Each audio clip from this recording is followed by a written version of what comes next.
Hello students, today we will discuss next topic of chapter civics 6 understanding our criminal justice system.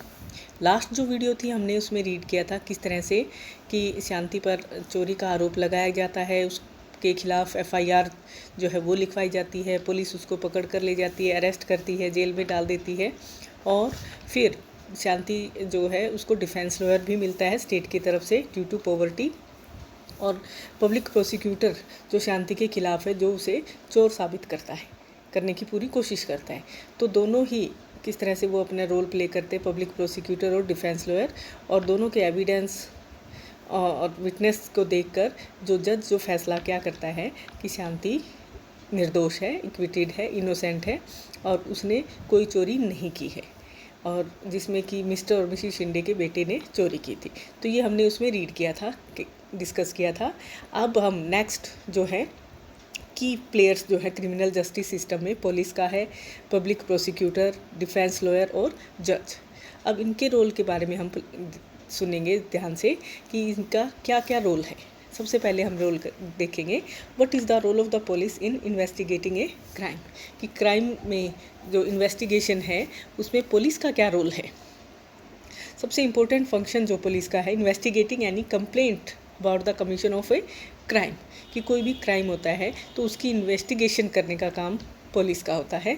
और police जो investigation के दौरान जो है वो क्या करती है कि कौन से विटनेसेस जो हैं वो अलग अलग तरह की जो एविडेंस है वो कलेक्ट करती है, और उन्हीं एविडेंस या इन्वेस्टिगेशन के आधार पर ही पुलिस जो एक ओपिनियन बना लेती है। और फिर ये देखती है पुलिस कि जो एविडेंस जो पॉइंट्स हैं, अगर वो किसी भी अक्यूज पर्सन यानी अगर किसी भी आरोपी पर्सन के खिलाफ हैं तो उस पर चार्जशीट बनाकर वो कोर्ट में प्रेजेंट कर देती है। ये हमने यहाँ तक रीड किया था। जैसा कि स्टार्टिंग में भी हमने देखा था कि पुलिस का काम केवल इन्वेस्टिगेशन करना है क्राइम का, चार्जशीट जो है वो प्रेजेंट करनी है कोर्ट में। उसके बाद जो कोर्ट है वो डिसीजन देती है कि कोई भी जो एक्यूज्ड पर्सन है वो इनोसेंट है या गिल्टी है, कि उसने अपराध किया है या नहीं। तो हमने नेक्स्ट लास्ट जो टॉपिक थे हमने उसमें रूल ऑफ लॉ को भी रीड किया था कि कोई भी जो पुलिस इन्वेस्टिगेशन करती है किसी के अकॉर्डिंग, लॉ के अकॉर्डिंग ही करती है वो, तो उसमें क्या है कि पूरी वो रिस्पेक्ट करती है ह्यूमन राइट्स की, जिसमें सुप्रीम कोर्ट में कुछ गाइडलाइंस उनको दी गई हैं पुलिस को कि अगर कब जब वो डिटेंशन यानी जब सुधार घर में होते हैं या इंटरोगेशन है पूछताछ के दौरान, तो उन्हें कुछ रूल फॉलो करने पड़ते पुलिस को। और पुलिस को ना तो वो टॉर्चर या बीट कर सकता है ना शूट कर सकता है ड्यूरिंग इन्वेस्टिगेशन, कि किसी को भी मार नहीं सकता, पीट नहीं सकता या शूट नहीं कर सकता इन्वेस्टिगेशन के दौरान। तो आर्टिकल 22 के अकॉर्डिंग कॉन्स्टिट्यूशन ने कुछ राइट्स जो दिए हैं अरेस्टेड पर्सन को, कि जो पर्सन अरेस्ट हो चुका है उसको भी कुछ अधिकार हैं। तो वो क्या है राइट्स, फंडामेंटल राइट्स है वो उनके। सबसे फर्स्ट है पहला, the right to be informed at the time of arrest of the offence for which the person is being arrested, the right to be presented before a magistrate within 24 hours of arrest, यानी जब उसको arrest किया जा रहा है तो उसको उसके आरोप के बारे में, ऑफेंस के बारे में उसे बताना है कि आपने ये अपराध किया है इस समय, और उसका सारा जो रिकॉर्ड है वो उसे बताना पड़ेगा, इन्फॉर्म करना ही उनकी ड्यूटी है पुलिस की, और उसे जानने का पूरा अधिकार है। अब उसके बाद मैजिस्ट्रेट जो है 24 आवर्स के अंदर उसको मैजिस्ट्रेट के अंडर में उसको प्रेजेंट करना होता है। The right not to be ill treated and torture during arrest और इन कस्टडी, कि उनको बुरा व्यवहार नहीं कर सकते, टॉर्चर नहीं कर सकते। और कन्फेशन जो है जो पुलिस स्टेशन में उसने कन्फेशन किया है तो उसको एज ए एविडेंस कोर्ट में प्रेजेंट नहीं कर सकते। और a boy under 15 years of age and women can not be called to the police station only for questioning, और उनको क्वेश्चनिंग के लिए नहीं बुलाया जा सकता है, कि अगर कोई भी पूछताछ करनी है तो किसी भी बॉय को या वुमेन को पुलिस स्टेशन में केवल क्वेश्चनिंग के लिए नहीं बुलाया जा सकता। तो ये कुछ राइट्स हैं जो अरेस्टेड पर्सन के हैं, अगर वो अरेस्ट हो जाता है तो भी उसके कुछ अधिकार हैं रूल ऑफ लॉ के अकॉर्डिंग। अब सुप्रीम कोर्ट ने जो कुछ गाइडलाइंस दी हैं पुलिस को और कुछ अदर एजेंसीज़ को, जब वो अरेस्ट करती है, डिटेंशन है या इंटरोगेशन की के दौरान पुलिस की भी कुछ राइट्स हैं, ड्यूटीज़ हैं, और उनको डीके बासु गाइडलाइंस का नाम दिया गया है। अब उसमें क्या है, the police official who carry out the arrest और interrogation should wear clear, accurate and visible identification, कि जो भी पुलिस ऑफिसर है जो अपनी ड्यूटी कर रहा है, इंटरोगेशन कर रहा है, तो उस दौरान उसे प्रॉपर तरीके से जो उसकी यूनिफॉर्म है वो पहनने का, और उसका जो आइडेंटिफिकेशन है, डेजिग्नेशन है, वो क्लियर होनी चाहिए। और कुछ एक फिर ये भी है, अरेस्ट मेमो भी तैयार किया जाता है कि आपको किस लिए किस अपराध में अरेस्ट किया जा रहा है, आप डेट है, टाइम है, वो भी उसको नोट करने की ड्यूटी पुलिस की है, और उनके फैमिली मेम्बर को इन्फॉर्म करना, ये सारा पुलिस की ड्यूटी है, या कोई भी जो एजेंसीज़ हैं इन्वेस्टिगेशन करती है उनकी। द पर्सन अरेस्टेड, डिटेन और being interrogated has a right to inform a relative, friend और वेल विशर, कि जब उस पर्सन को अरेस्ट किया जा रहा है तो उसके किसी भी जो रिलेटिव है या फ्रेंड है या कोई भी वेल विशर है उसको इन्फॉर्म करना ज़रूरी है कि आपके इस रिलेटिव को इस ऑफेंस के लिए अरेस्ट किया जा रहा है इस समय, और अगर वो उस समय वहाँ पर नहीं है, कोई भी पर्सन है, रिलेटिव है, तो उसे 8 से 12 घंटे के अंदर उसको इन्फॉर्म करना ज़रूरी है। तो ये कुछ गाइडलाइंस थी जिसको डीके बासु गाइडलाइंस का नाम दिया गया है, जो कि पुलिस अपनी ड्यूटी करते हुए इनको पूरी तरह से प्रॉपर उसको फॉलो करेगी। उसके बाद नेक्स्ट आता है एफआईआर, जो हमने पहले भी रीड किया था कि कोई भी कब अपराध होता है, ऑफेंस होता है, तो उसकी सबसे पहले रिपोर्ट पुलिस स्टेशन में की जाती है, उसकी एफआईआर लिखवाई जाती है, फर्स्ट इंफॉर्मेशन रिपोर्ट। तो इसमें क्या होता है, पुलिस यहाँ से शुरुआत करती है किसी भी क्राइम के इन्वेस्टिगेशन की, और पूरी तरह से ये कोई भी पुलिस जो है चार्जशीट जो लगाई जाती है वो सारा इन्वेस्टिगेशन के दौरान ही उसको किया जाता है। कोई भी पर्सन है, अगर कोई भी ऑफेंस हुआ है, अपराध हुआ है, तो वो सबसे पहले वो पुलिस में उसकी इन्फॉर्मेशन लिखवाएगा, और उसके बाद ही या रिटर्न में भी या ओरली जो है वो उसको लिखवाई जा सकती है। तो एफआईआर जो है उसमें डेट है, टाइम है, प्लेस ऑफ ऑफेंस, ये सारा उसमें इंक्लूड किया जाता है कि कब हुआ था, किस समय हुआ, कौन सी जगह पर हुआ, तो ये सारी एफआईआर में उसको नोट किया जाता है सारा। जैसे कि इसमें शांति के खिलाफ जब रिपोर्ट लिखवाई गई थी मिस्टर और मिसेस शिंदे ने, तो इस तरह से पूरी इन्फॉर्मेशन उसको दी गई थी, एफआईआर में लिखवाई गई थी, और उसमें फिर इस तरह से सारी इन्फॉर्मेशन लिखकर उसमें जो कंप्लेनेंट है उसका भी एड्रेस है, उसका भी नाम, यानी जिसने शिकायत की थी उसके भी नाम, एड्रेस, सब कुछ एक प्रॉपर तरीके से नोट किया जाता है, और उसकी एक फ़ोटोकॉपी कंप्लेनेंट को भी दी जाती है, ताकि किस तरह से जो एफआईआर लिखवाई है, कोई भी रिपोर्ट लिखवाई है, तो उसकी भी पूरी उसे जानकारी हो। नेक्स्ट फिर है आपका what is the role of public prosecutor. Public prosecutor का क्या रोल है, इसमें जैसे भी बताया कि पब्लिक प्रोसिक्यूटर, इसको अगर सिंपल हम कहें तो सरकार की तरफ से लॉयर होता है, वकील होता है। अब ये कह रहे हैं कि the criminal offence is regarded as a public wrong, यानी कोई भी अगर अपराध होता है तो वो पब्लिक के खिलाफ होता है, अगेंस्ट होता है, यानी एक सोसाइटी के अगेंस्ट है, ठीक है। तो इसमें ये नहीं है कि केवल एक ही पर्सन के खिलाफ है। अगर जैसे चोरी हुई थी, ठीक है, चोरी हुई जिसमें मिस्टर और मिसेस शिंदे के घर उसकी गोल्ड चेन चुराई गई थी, तो जो अपराध हुआ चोरी का वो केवल उनके खिलाफ ही नहीं था, बल्कि पूरी सोसाइटी के अगेंस्ट है ये, क्योंकि रूल ऑफ लॉ जो बनाए गए हैं, कोई भी ऐसा काम नहीं करना जो स्टेट के या रूल ऑफ लॉ के अगेंस्ट हो। तो ये पूरी एक सोसाइटी का ही एक वो विक्टिम होता है, जिसमें हमने लास्ट लेसन में भी रीड किया था सुधा गोयल के मर्डर के बारे में, डेथ के बारे में, किस तरह से उसको मार दिया गया था, डाउरी डेथ का। तो उसमें जो केस जो था, यानी वो केवल उस सुधा गोयल के ही अगेंस्ट नहीं था, बल्कि सोसाइटी के खिलाफ भी था, कि किस तरह से उन्होंने किसी भी पर्सन को जला दिया दहेज के लालच में। तो उस तरह से अब वो जो केस जो प्रेजेंट किया गया था वो state versus Laxman Kumar and others, उसमें किया गया था। लक्ष्मण और उसके जो भाई थे, उसकी मदर इन लॉ थी सुधा की, तो उनके खिलाफ था।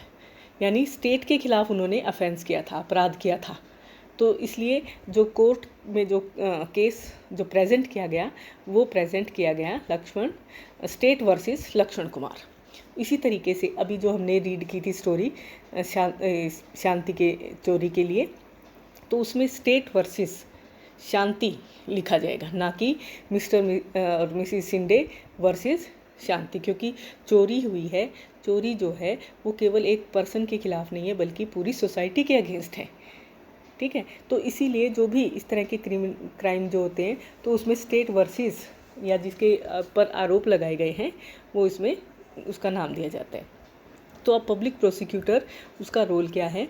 वो सरकार की तरफ से, यानी स्टेट की तरफ से represent the interest of the state. The role of the prosecutor begins once the police has conducted the investigation and filed the charge sheet in the court. अब पब्लिक प्रोसिक्यूटर का काम कब शुरू होता है? जब पुलिस जो है पूरी तरह से छानबीन कर लेती है, इन्वेस्टिगेशन कर लेती है, और फिर वो पूरी एक चार्जशीट बनाकर कोर्ट में प्रेजेंट करती है। उसके बाद ही पब्लिक प्रोसिक्यूटर का काम शुरू होता है, और वो पूरी तरह से इम्पार्शली काम करता है कि कोई भी वो स्टेट के बिहाव पर ही काम कर रहा है, तो उसमें वो किसी भी तरह का कोई भी पार्शियलिटी नहीं करता। पूरे मटेरियल फैक्ट जो है, विटनेसेस हैं, एविडेंस हैं, कोर्ट के सामने प्रेजेंट करता है ताकि केस को डिसाइड किया जा सके। तो इसमें भी जैसे शांति के लिए हमने किया था कि शांति के खिलाफ जो पब्लिक प्रोसिक्यूटर था, उसने पूरी कोशिश की थी कि शांति को गिल्टी साबित करे, यानी उसको ही चोर साबित करे। उसके खिलाफ जो भी एविडेंस थे, उसने पूरी कोशिश की उसको कलेक्ट करने की और प्रेजेंट करने की। अब नेक्स्ट टॉपिक है what is the role of जज। अब जज का रोल क्या है? कि पब्लिक प्रोसिक्यूटर का है, डिफेंस लॉयर का है, जो हमने उस स्टोरी के माध्यम से हमने रीड किया था। अब जज क्या करता है? द जज is like an umpire in a game and conduct the trial impartially and in an open court. अब जज जो है वो विटनेस या जो भी एविडेंस हैं जो पब्लिक प्रोसिक्यूटर या डिफेंस लॉयर के द्वारा प्रेजेंट किए जाते हैं, उन दोनों को बहुत ध्यान से सुनता है, और जज ही डिसाइड करता है कि एक्यूज जो पर्सन है गिल्टी है या इनोसेंट है, और कैसे? On the basis of evidence.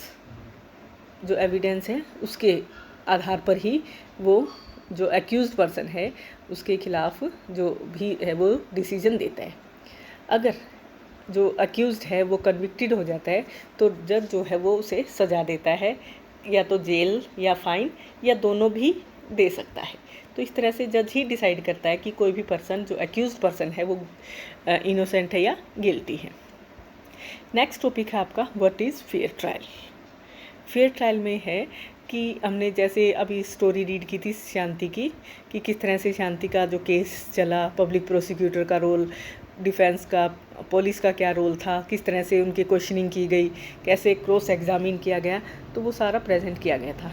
अगर हम ये देखें कि शांति के केस को थोड़ा सा अलग तरीके से अगर हम करें, प्रेजेंट करके दिखाएं, तो उसमें हमें पता चलेगा कैसे कि अगर हम ये कहें कि शांति का जो केस था उसमें शांति को जो कोर्ट में प्रेजेंट नहीं किया जा रहा, ठीक है, ना ही उसके ब्रदर को, और उस पर क्या आरोप लगाया गया है, किस तरह के वो है, तो उसे वो भी नहीं बताया जा रहा है, किस तरह से पब्लिक प्रोसिक्यूटर उसके अगेंस्ट जो है वो एविडेंस है या विटनेसेस हैं वो प्रेजेंट कर रहे हैं, और ना ही उसके ब्रदर को पता है। मिस्टर और मिसिस शिंदे भी वहाँ पर नहीं होते, उनको भी नहीं पता क्या कोर्ट की कार्रवाई चल रही है। तो इस तरह से जो एडवोकेट हैं, डिफेंस लॉयर हैं या ये पब्लिक प्रोसिक्यूटर है, अपना रोल अलग अलग तरीके से प्रेजेंट कर रहे हैं।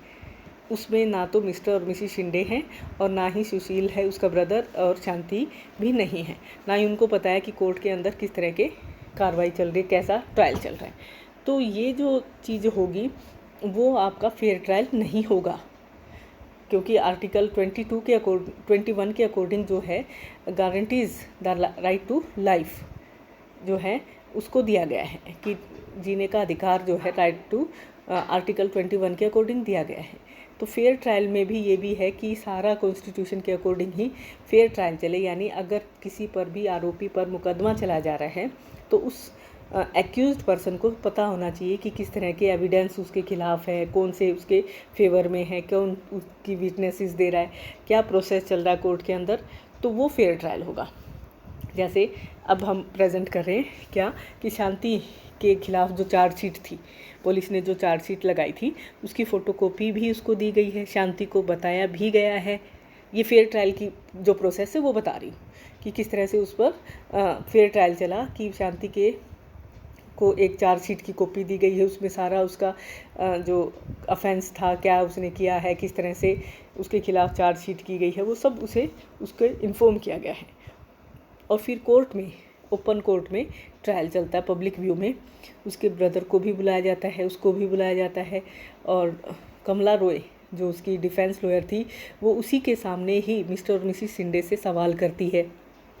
पब्लिक प्रोसिक्यूटर जो है वो शांति के अगेंस्ट एविडेंस प्रेजेंट करता है। शांति को भी इस बारे में पता है कि किस तरह से उसके सामने जो भी केस है या विटनेस है उसके विरोध में है, उसके अगेंस्ट है। और जो डिफेंस लॉयर है, जो शांति की जो लॉयर है, वो उसके फेवर में सारे जो भी एविडेंस हैं, विटनेसेस हैं, वो प्रेजेंट कर रही है, क्रॉस एग्जामिन चल रहा है। तो ये सब चीज़ों में मिस्टर और मिसिस शिंदे भी वहाँ पर शामिल हैं। उनको भी पता है कि किस तरह से डिफेंस लॉयर अपना काम कर रहा है, किस तरह से पब्लिक प्रोसिक्यूटर काम कर रहा है, पुलिस का क्या रोल है, उन हर एक प्रोसेस का उनको उसके बारे में पूरी जानकारी है।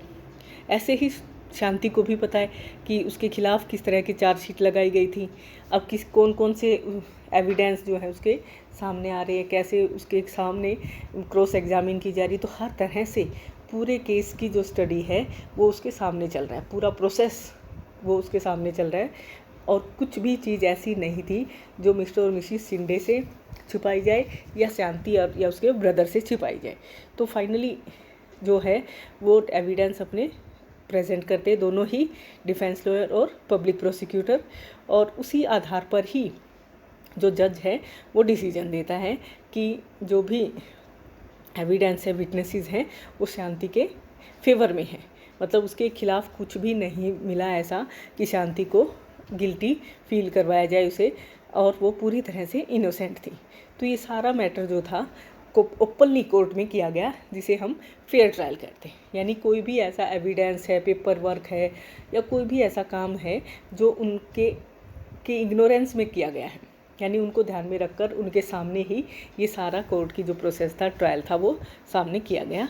तो ये था आपका पब्लिक प्रोसिक्यूटर का रोल, डिफेंस लॉयर का और जज का रोल, कि किस तरह से। और इसी तरह से ही रियल लाइफ में भी कोई भी ऑफेंस होता है, कोई भी क्राइम होता है, तो वो इस तरह से ही प्रोसेस में चलता है कि पुलिस के पास उसकी पहले एफआईआर लिखवाई जाती है, पुलिस उसमें इन्वेस्टिगेशन करती है, चार्जशीट बनाती है, फिर कोर्ट में प्रेजेंट किया जाता है, और स्टेट की तरफ से पब्लिक प्रोसिक्यूटर होता है, और जिस पर एक्यूज्ड पर्सन है उसको बचाने के लिए डिफेंस लॉयर होता है। दोनों ही अपने अपने एविडेंस देते हैं और विटनेसेस देते हैं, और दोनों के एविडेंस और विटनेसेस को ध्यान में रखकर ही जो जज है वो अपना डिसीजन देता है। तो ये आपका लेसन था कि किस तरह से हमने क्रिमिनल जस्टिस सिस्टम को रीड किया। I hope you will be understand. Thank you.